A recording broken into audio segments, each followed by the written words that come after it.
This is Chattanooga Civics. I'm Nathan Bird. Tamara Steward is the city's first ever Chief Equity Officer. I sat down with her to discuss the importance of equity and how her department helps to promote equity both within the city government and in the broader Chattanooga community. I'd like to thank my Patreon sponsors, especially the Marks family and Stephen Culp, for supporting the show.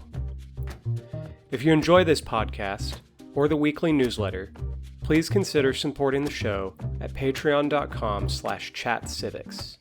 You can also find the link in the show notes.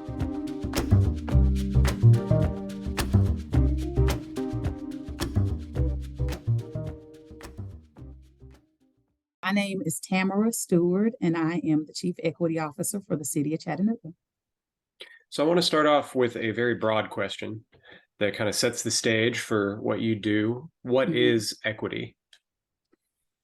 Yeah, so, I think a lot of times people have varying definitions around equity, and they tend to equate it with equalness and sameness, or equality and sameness, and it really isn't. When you think about expected outcomes and making sure that individuals, groups, stakeholders have what they need to achieve an expected outcome, the difference between equality and equity is in an equality situation, everyone is getting the same support, resource, or investment to achieve that expected outcome. When you look at equity, you're really assessing an individual's unique set of circumstances and need to determine what is the level of investment, support, or resources that will be needed to help them get to the expected outcome. So it really is an assessment base, and the level of investment is dependent upon a variety of factors, which could include whether or not they've had historical disparities in investment previously, as an example. So with that in mind, I want to jump in and talk about the Department of Equity and Community Engagement has a list of goals that are on the website. And I want to use that as a jumping off point to kind of explain what it is y'all do, how you do it, and what it looks like day to day. So we'll start with the first goal is to provide the resources and information small minority and women-owned businesses need to compete for business opportunities within the city of Chattanooga. So I just want to start out with kind of a more technical question. How are these businesses selected? How do you define a small minority or women-owned business? And how do you find and select those businesses to single them out for help? So I'm really happy to say that it's not that businesses are necessarily selected. Anyone who has a business in the city of Chattanooga or outside of the city of Chattanooga that wishes to do business with the city can go onto the website and they can click the link that says doing business with the city of Chattanooga. And when they send in the paperwork to register to do business, they can self-identify. And then if they want to take it a step further to get an actual certification to be certified as a minority women or small business, then they can fill out the paperwork, submit the required documentation. And what we do is we follow the SBA, which is the Small Business Administration's guidelines. And there's a set of criteria. So when you look at what a small business is, it generally is around the number of employees, the annual gross revenue, and the scale and scope of the work. And so we use those definitions in accordance with the Small Business Administration to determine whether or not a company qualifies as a small minority-owned business. Okay, and so great. And the good part about that is there's, outside of meeting the criteria, there is no other selection. So it's not like we're picking and choosing. Anyone who wishes to do business can become a part of the process to gain access to do so. Right. So it's more self-selection than the city kind of going out and actively picking and choosing. So what specific resources and information does your office offer to these businesses? So first and foremost, we help them register. And so we provide them information and materials, and we walk them through the application process. We work with the purchasing department to do like small group tutorials to help them navigate the website and the system. We answer questions about their application or particular documents that they may need. So we really do try to service them from the time they decide they want to register all the way through to completion. And if they certify, we also walk them through the recertification process to help make it easy to do business with the city, right? We also work with the purchasing department to do purchasing fairs to create opportunities for small businesses to meet the buyers at the city so that they can build those relationships in that rapport, and also learn like what are the goods and services that the city is purchasing currently and have plans to purchase in the future to see if there's a good fit for a potential business relationship. My department specifically has a monthly minority business roundtable session that is held on the last Monday of each month. We are currently on hiatus for the rest of this year, but we'll reinvigorate those in January, where we provide educational resources. We bring in guest speakers. We highlight a minority-owned business. We bring in partners such as Launch, the Small Business Development Center, the Chamber of Commerce, and we really try to cultivate an environment where it's intimate. People can ask questions. They can get information to help them either start a business, stay and maintain the business that they have, or even scale up their business if they're desiring to grow. And then, one of the things that I've been very intentionally focused on is curating the content for those sessions based on feedback from the participants. So we have a couple of feedback mechanisms to make sure that we're meeting the needs for where they are currently and the kind of issues that they're facing as they are growing or building or starting their business. So we try to take an informed approach in asking them, what are some topics that you'd like to have more information about? What are some things that you're struggling with in your business so that we can curate the content to meet the needs of the participants? We have we had a minority enterprise development week that we did for small businesses with the economic development department. So I kind of think about equity and community engagement because we have supplier diversity for the city that falls under the umbrella of this department. But we work very closely with the economic development department as well as the purchasing department to really be in sync as it relates to supporting small businesses. And so we frequently do things with those other departments. And so there was a minority enterprise development week where it was hosted by several partners across the city, and people were able to go and get more information and support and networking to find service providers to meet the needs that they have as they're trying to grow their business. So there's just one thing I want to clarify. You've mentioned a couple of times businesses who are trying to get contracts to work directly with the city. And so you're providing resources for them to try and help them navigate the city contracting process. And then you're also providing services for these businesses that simply want to grow in Chattanooga. Is that correct? It's both, not just one or the other? Yes, it is both. And, so here's the thing. When you think about a thriving city, yes, you want people to be able to do business with the city of Chattanooga, but there are only certain things that we buy and needs that we have depending on what's going on in the administration. So we've really taken the approach that, yes, we want to help people do business with the city of Chattanooga as an entity, but we also want to connect them to pathways for opportunity with other businesses who have needs that they're buying for as well. And then thinking about how to grow their business on the whole, whether they have a service that we can provide or not. Why? Because it's good for the entire economy for all of our small businesses to thrive. Got it.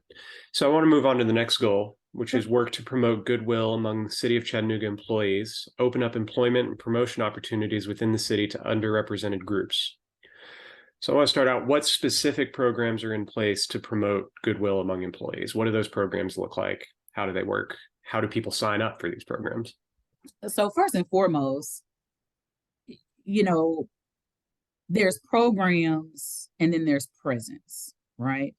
And so I feel like the first thing that we do in this department is we provide a safe space for employees to voice their concerns, to bring things to the forefront, to bring forth ideas, and we advocate appropriately for the employee base based on the situation with the appropriate leaders, departments, and entities.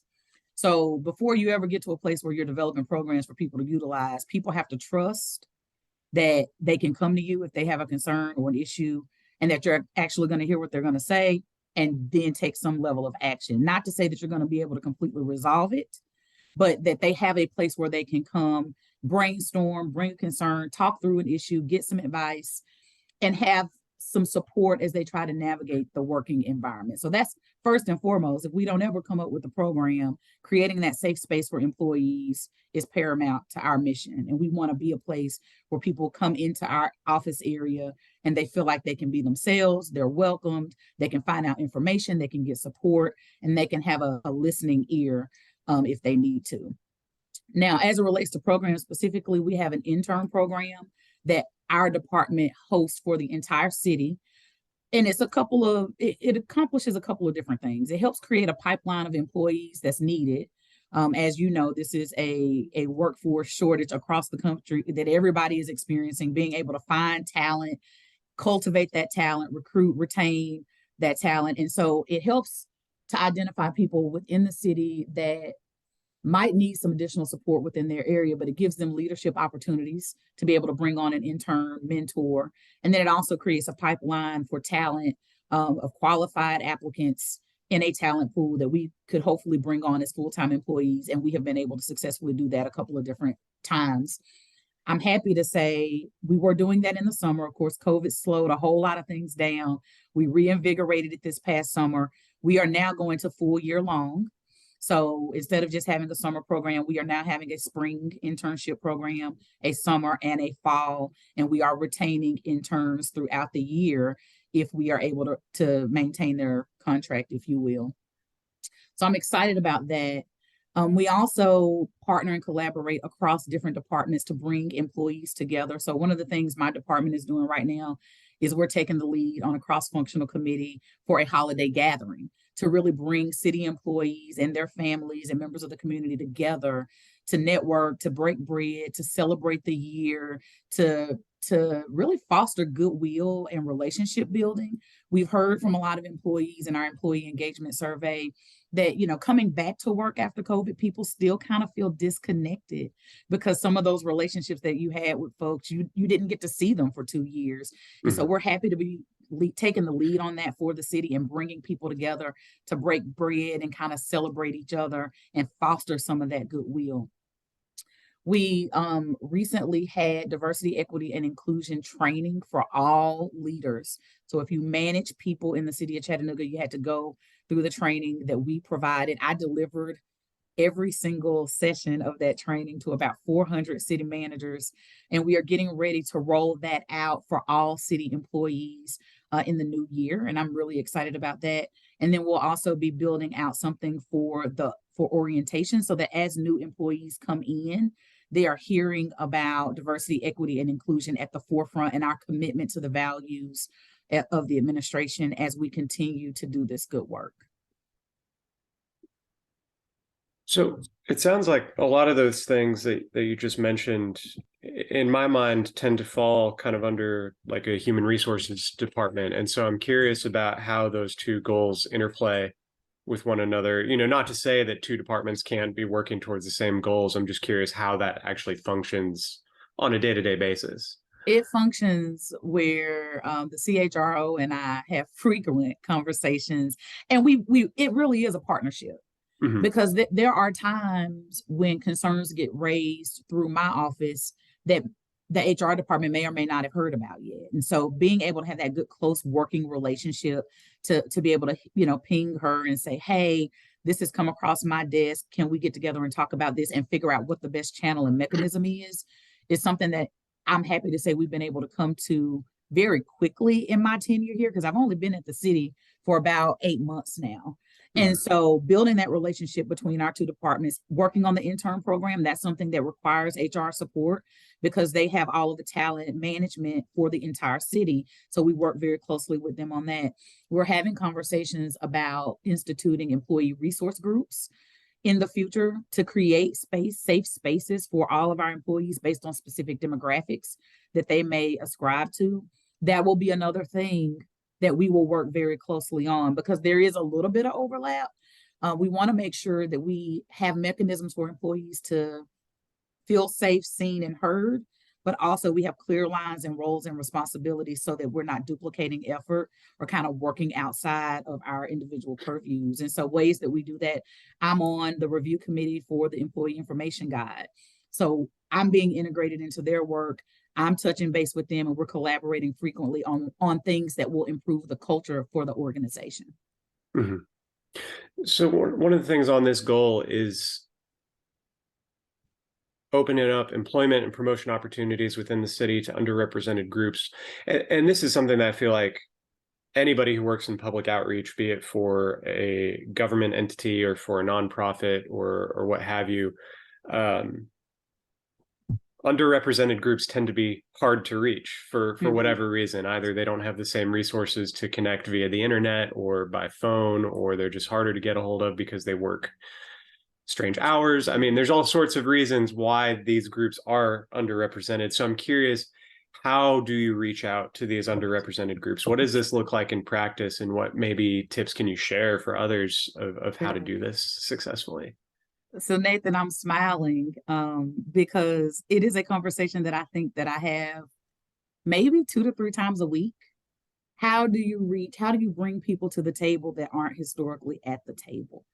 And creativity is needed, because if you continue to do things the way that you've always done them, then you're going to get the results that you've continued to get. And so I frequently get called, not just from HR. We have this conversation often, but it's not just HR. I get called from different department heads, different divisions and areas of the city. Hey, we're trying to roll out a program, a product, a service, and we need community input. How do we get it? And there are certain groups of people, or we've done a survey and we've looked at the demographics and we've heard a lot from this particular demographic, but we really need to hear more voices from this area of the community.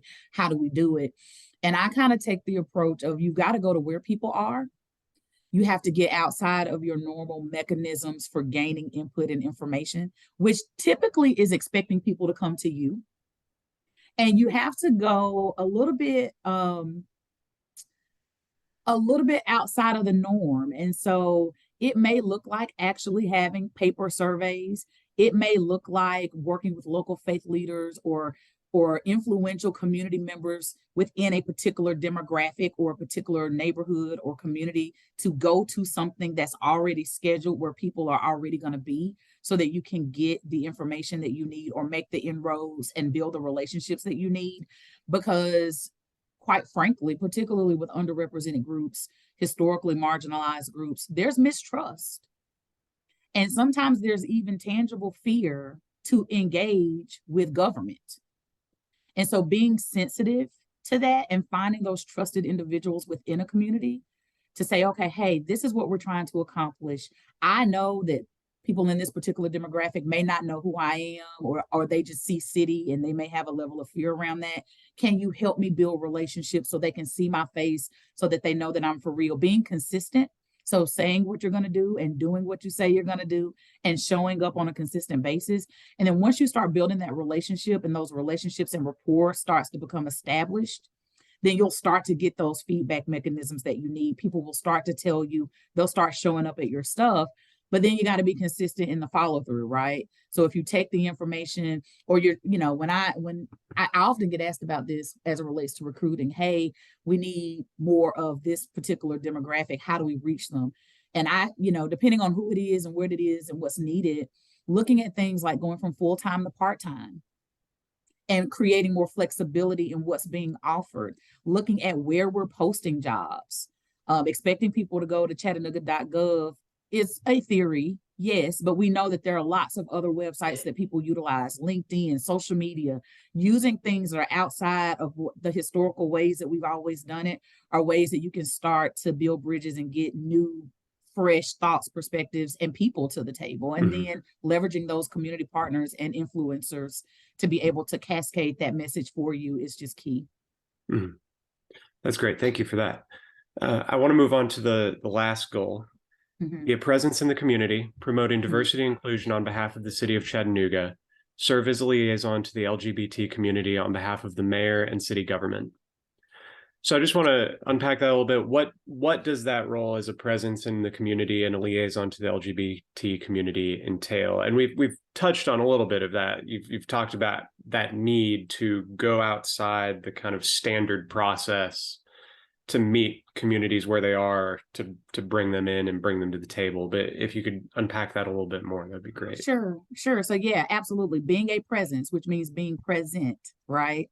And there's being a presence and there's being present, and those are two different things. And so it's sitting down, it's breaking bread, it's showing up for celebratory moments, it's showing up for hard moments, it's being there and being with people and being present with people and letting people see your face and feel your compassion and your care. And that's something that I feel should happen in every community. And I think that that's something that's needed, particularly when there's historically disadvantaged and marginalized people. People need to feel that you care for them. As it relates to the LGBT community,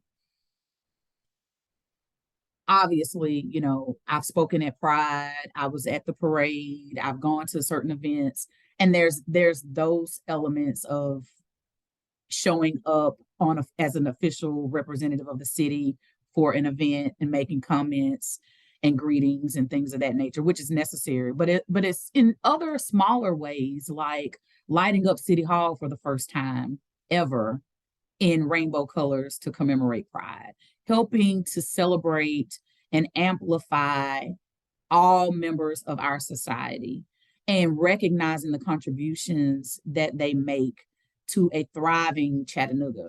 But then also, I mean, obviously, in the last couple of months, I think we've had a lot of controversy around the recent Pride events. And so it was sitting down with those leaders and hearing them out, understanding the fear around the safety for participants at the rest of the events.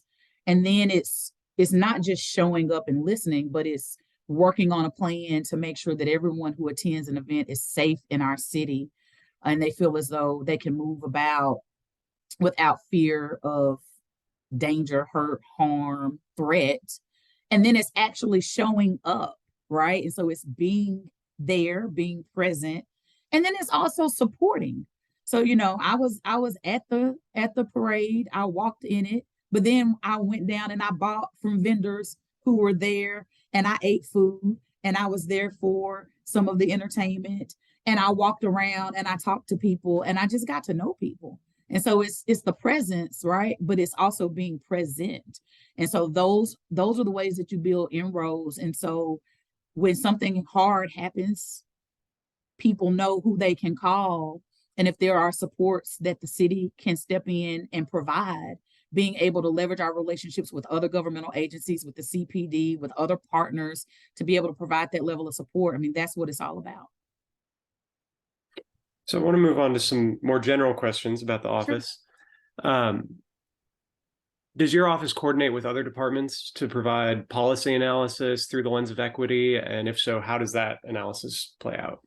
So yes, we do. And we are getting more, what's the word I'll use? We are getting more refined in that process, and I'm excited about it. Mm-hmm. And the reason that I'm excited about it is because the way that I will gauge my level of success in this role is really around sustainability and continuity and building something that's going to last beyond my seat, my time in this seat, right?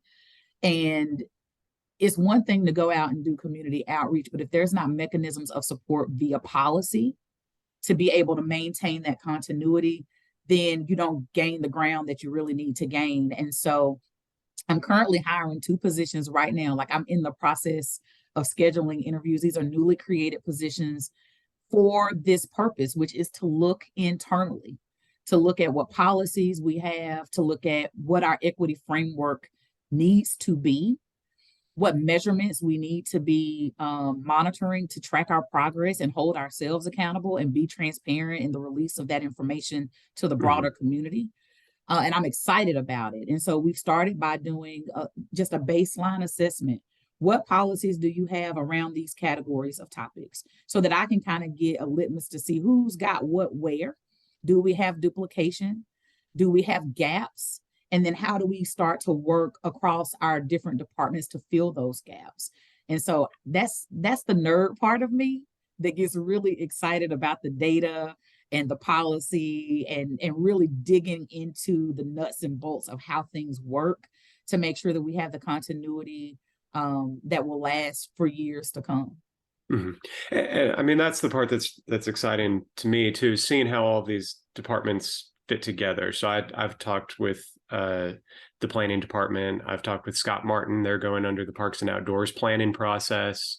The RPA is about to undergo a zoning code overhaul, and so I'm just curious how, you know, it sounds like your office is dedicated and specializing in engagement of underrepresented communities. So it seems to me, at least, like one of the biggest benefits there would be able to connect those communities, not just with your department, but then help foster those connections to other departments so that the Parks and Outdoor Plan has an equitable representation, that the zoning code reform has equitable representation.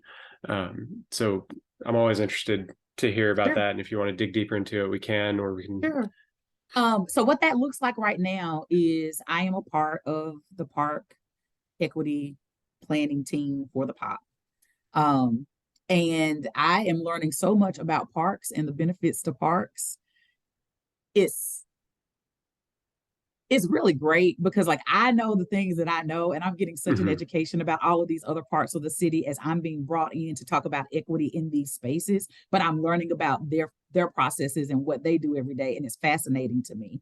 And so being able to look at and be that kind of gut check for the Parks and Outdoors team around, okay, these are the elements that we want to look at to ensure equity, even in the plan. And if we start assessing our parks against an equity plan, what does that look like, and what are the indicators that we need to look like? And being able to inform that is a way that I've been brought in, being able to walk down parks and meet Mitchell Silver, who just came, and really talk about how do we not just amplify and elevate the conversation, but how do we bring about ambassadors for the cause? And how do we get representation across the community? Is fascinating to me. So I'm having a great time kind of diving deeper into these different elements of city government, but bringing that equity lens to play. And then with Dan, I've been, we've had meetings around, okay, we're getting ready to roll out these community engagement input sessions. What does that need to look like? How do we need to structure? And sometimes it's simple things, Nathan, like let's look at the time of day that we're offering things.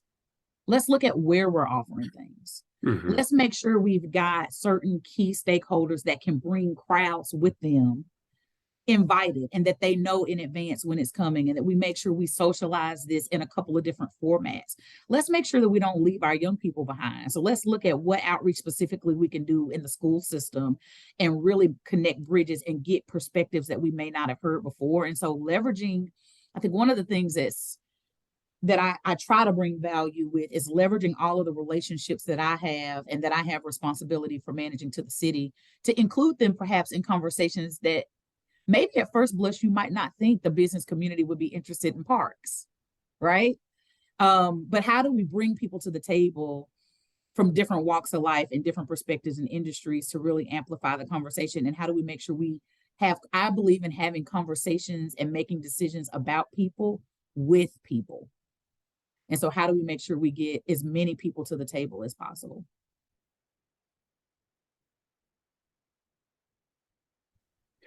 Thank you for that. I was just writing something down because you're jogging my memory on some things that I need to be doing with neighborhood associations. And that's one of my pet projects really, is getting neighborhood associations to be kind of a focal point. You're talking about who are the people who can bring crowds with them.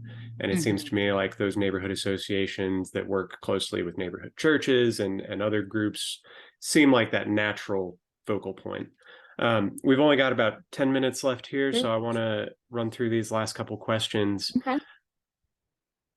What balance does your office strike between promoting equity through internal city policies and procedures versus providing resources to other departments or organizations or businesses? And is there a clear priority there, either by some conscious choice, or maybe that's just the opportunity that's presenting itself?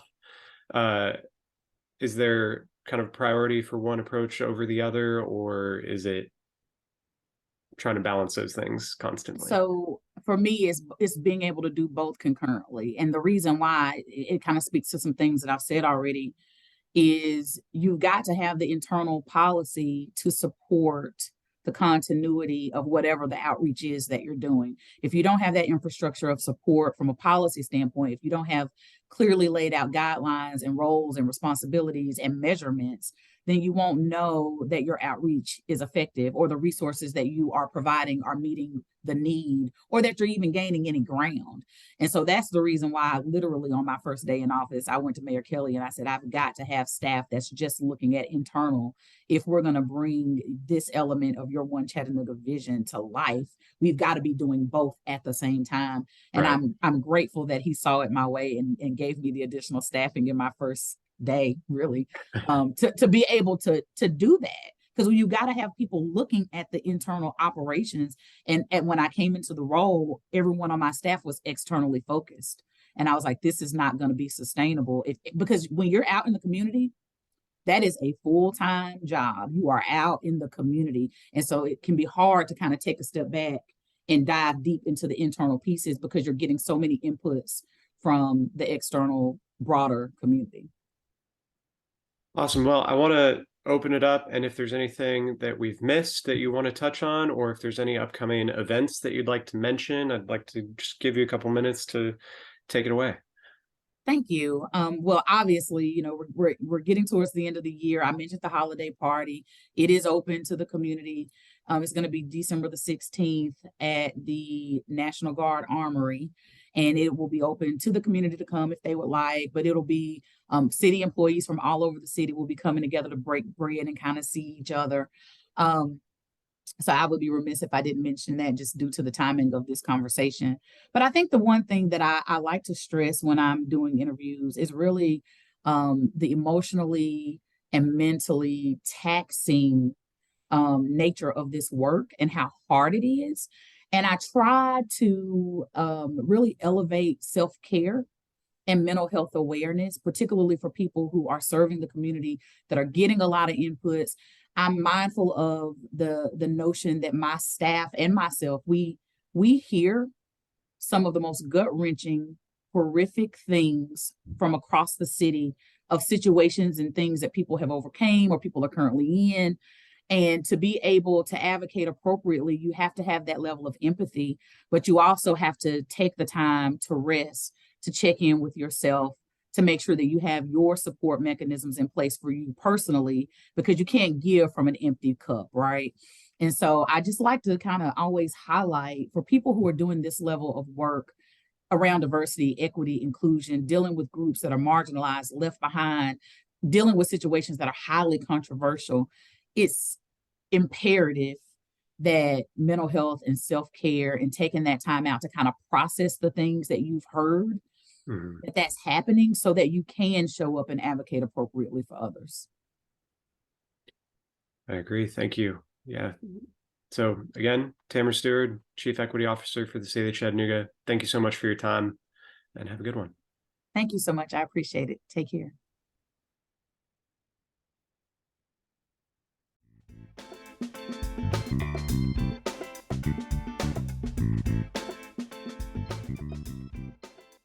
I hope you've enjoyed this episode of Chattanooga Civics. Our music was written and recorded by Kevin MacLeod. If you have any questions or feedback, please send me an email at chattanoogacivics@gmail.com. You can follow me on Facebook, Twitter, and Instagram @chatcivics, or visit the website chattanoogacivics.com. Thanks for listening.